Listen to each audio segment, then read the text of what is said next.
C'est maintenant l'heure de ton rendez-vous avec une psy. Donc, bienvenue à un nouvel épisode de Rendez-vous avec une psy. Aujourd'hui, j'avais vraiment envie de parler d'un sujet. En fait, j'ai posé la question à ma communauté dernièrement. Quel sujet avez-vous envie qu'on parle sur le podcast? N'hésitez pas à m'écrire. J'aime toujours ça, avoir un peu de votre feedback.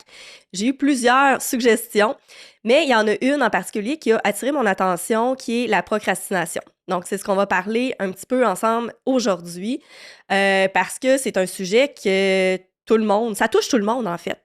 Souvent, on pense que la procrastination, c'est un problème qu'on doit absolument éliminer, mais que tu le veuilles ou pas, on va vivre des moments, à tous les jours, en fait, on vit des moments où est-ce qu'on a envie de procrastiner, qu'on a envie de remettre à plus tard, et c'est ce qu'on va regarder ensemble aujourd'hui.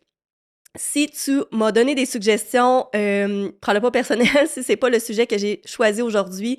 J'aime toujours ça, savoir de quoi vous avez envie de parler, et ensuite j'y vais avec le flow, avec ce que j'ai envie de communiquer avec ma communauté.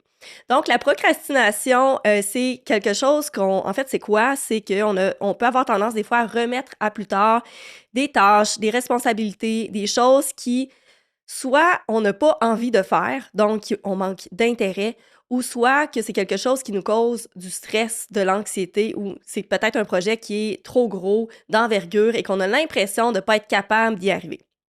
Ça nous arrive si on a tendance, par exemple, à être perfectionniste. Ça peut nous arriver davantage parce qu'on aime que les choses soient faites à notre manière, soient faites de manière parfaite et tout ça. Donc, souvent, on peut avoir tendance à remettre une tâche qui est trop grande parce que qu'est-ce qu'il y a derrière la procrastination? C'est souvent la peur d'échouer. La peur de ne pas réussir, la peur de se tromper, la peur d'être ridiculisé, par exemple.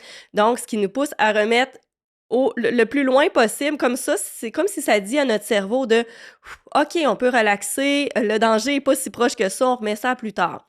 Si vous avez juste à penser, par exemple, les examens, et si vous êtes allé à l'université, si vous avez étudié, bien souvent, combien d'étudiants vont étudier à la dernière minute pour justement éviter de ressentir cette insécurité-là à l'intérieur d'eux qui, bien souvent, premièrement, c'est stressant, on veut réussir, donc on veut pas échouer l'examen. Et des fois, c'est des matières qui nous intéressent pas vraiment, pas nécessairement, donc on peut avoir tendance à remettre ça à plus tard. Donc, ça crée un bien-être sur le coup quand on reporte.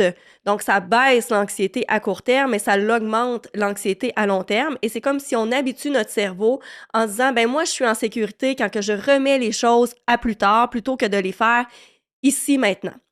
Donc, c'est comme en fait un muscle qu'on doit entraîner parce que de toute façon, on va toujours éviter certaines tâches, certaines choses, mais il y a des choses qui sont plus importantes que d'autres. Et là, je vous invite à regarder dans votre vie, est-ce qu'il y a des choses que vous avez tendance à remettre à plus tard, mais qui vous empêchent d'évoluer comme individu? OK? Parce qu'il y a des choses réellement qu'on pourrait faire, qu'on aurait la capacité de développer ces skills-là, mais qu'on évite par peur de ne pas réussir. Je vous donne un exemple. J'ai envie d'écrire un livre en ce moment. Et c'est une tâche pour moi d'envergure. Et j'ai vraiment tendance à procrastiner cette chose-là. Pourtant, je sais que c'est dans mon intérêt de le faire. Alors, qu'est-ce qu'on peut faire dans ce temps-là pour mettre de l'avant des moments peut-être dans ton agenda où est-ce que tu vas bloquer des moments consciemment pour t'exposer à ton anxiété, à ta peur de faire ce projet-là, mais d'y aller un petit pas à la fois. Donc, c'est sûr qu'un projet comme d'écrire un livre, c'est flou, c'est grand, c'est quelque chose que je ne maîtrise pas nécessairement. Donc, ce que je me suis dit pour éviter de procrastiner trop souvent, parce que oui, je procrastine ce projet, ce que je vais faire, c'est que je vais m'engager une coach en écriture qui va m'aider à me structurer petit pas par petit pas. Je vais cibler certains moments à mon agenda que c'est non négociable pour moi de faire peut-être un petit 15-20 minutes de ça, mais au moins pour me mettre à la tâche et d'avancer graduellement cette tâche d'envergure. Mais si je reste dans le flou et que je me dis « il faut que j'écrive un livre », c'est sûr que mon cerveau va trouver plein de stratégies pour éviter de le faire. Il fait beau dehors, je vais aller marcher dehors. Finalement, je vais faire des tâches administratives, je vais regarder mes courriels. Finalement, je vais décider de faire autre chose parce que notre cerveau est très bon pour ça, pour éviter les choses qui seraient pertinentes à faire. Donc ça, c'est un autre exemple aussi. Hem, Sinon, qu'est-ce que je vois? C'est des tu sais, les tâches qui sont pas intéressantes à faire pour le cerveau. On peut avoir tendance aussi à vouloir s'en dégager rapidement, donc à procrastiner des tâches, par exemple, comme de faire la vaisselle, faire du ménage, des choses qui, justement, qui sont pas, intéressantes pour l'humain, qui créent pas nécessairement de la dopamine ou une émotion qui est nécessairement positive. Donc dans les 2 cas, pourquoi qu'on procrastine? C'est à cause de des émotions négatives qui en dessous. C'est soit l'anxiété, la peur de quelque chose qui est trop gros, qu'on a peur d'échouer, ou encore quelque chose qui nous désintéresse complètement. OK? Fait que c'est pas grave de procrastiner. Fait qu'enlevez-vous ça de la tête que c'est un problème qu'on doit éliminer à tout prix.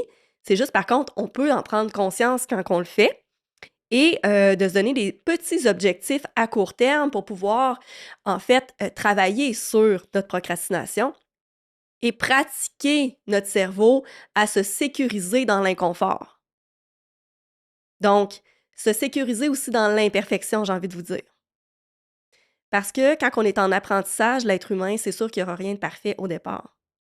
On construit ce muscle-là jour après jour en s'entraînant avec des petites actions alignées vers ce qu'on souhaite réellement. OK? Puis je focus un peu plus sur ce bord-là, là. Le côté de procrastiner quand on vit de l'anxiété, souvent, c'est très intéressant parce que ça nous pousse à nous dépasser comme individu. Les tâches, les choses qui nous ennuient un peu plus, on dirait que j'ai moins envie de mettre le focus là-dessus parce qu'on en a tous de toute façon. Puis je pense que c'est intéressant de se voir aller là-dedans. De se dire: «OK, là, je mets 15 minutes top chrono pour faire ma vaisselle et cetera, puis après ça, je vais faire quelque chose de plus motivant, intéressant, qui va me faire évoluer comme individu». Fait que je pense que c'est de trouver un juste milieu dans les 2 cas pour voir est-ce que je procrastine parce que ça me fait peur, mais que ça serait vraiment intéressant que j'aille dans cette voie-là ou encore c'est parce que ça m'ennuie. Puis il faut faire attention aussi, là, parce que pour mes perfectionnistes qui consultent le podcast, des fois, on a tendance à être très, très exigeante envers soi-même aussi. Fait que c'est de voir, est-ce que je vais retomber avec mon exemple du livre. Est-ce que j'écris le livre à cause de mes exigences élevées envers moi-même, puis parce qu'il faudrait que je le fasse, puis tout ça, ou parce que ça va vraiment me créer une opportunité d'évolution personnelle, puis c'est vers ça que j'ai envie d'aller?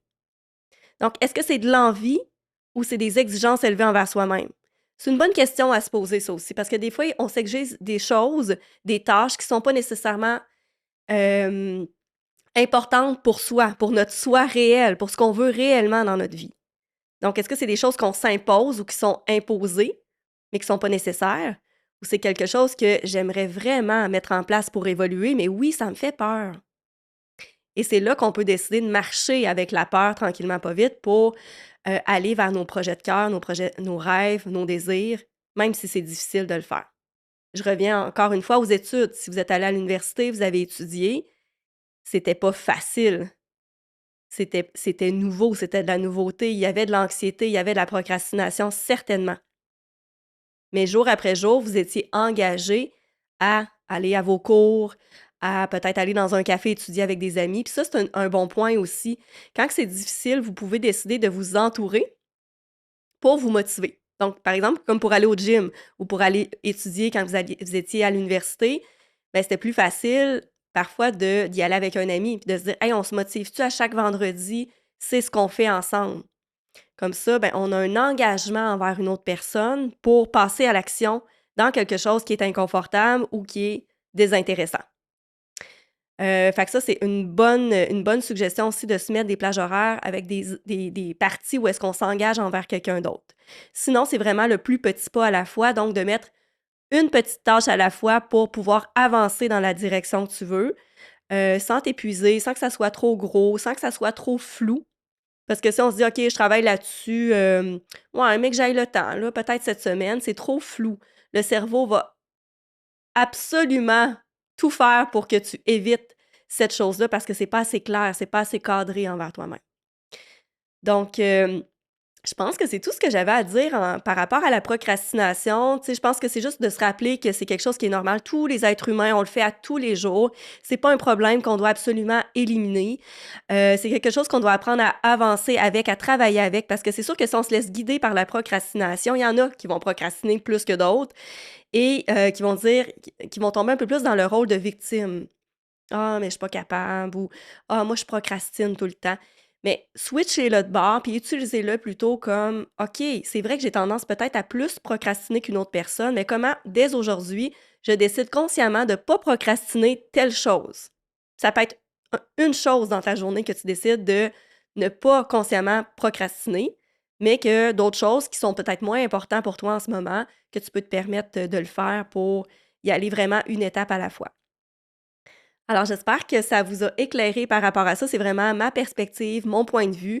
Donc, je pense que c'est intéressant de le voir comme ça et ça va vous aider à évoluer dans l'inconfort plutôt que de d'éviter l'inconfort. C'est plus ça. C'est vraiment une question d'anxiété parce que souvent, on a tendance à vouloir éviter l'inconfort. Moi, ce que je te propose aujourd'hui, c'est avance avec l'inconfort, tout simplement. J'en profite pour vous inviter à l'espace Élévation, qui est un de mes services en ligne, qui est une thématique qui est abordée à chaque mois en psychologie, où est-ce que je fais des vidéos par rapport à cette thématique-là. Il y a des exercices aussi, des réflexions que j'apporte. Et vous avez accès aussi à une rencontre en groupe en proximité avec moi, où est-ce que je peux répondre à vos questions, qu'on regarde le sujet de manière personnalisée. Et c'est un abonnement, donc tu peux décider de rester, pour l'année ou d'y aller mois par mois. Je t'invite à regarder le lien si c'est quelque chose qui t'intéresse parce que je pense que c'est vraiment une belle communauté où est-ce qu'on peut s'élever ensemble puis qu'on peut aborder différents sujets de la psychologie en profondeur, avec des réflexions et en connexion ensemble. Merci tout le monde, passez une excellente journée.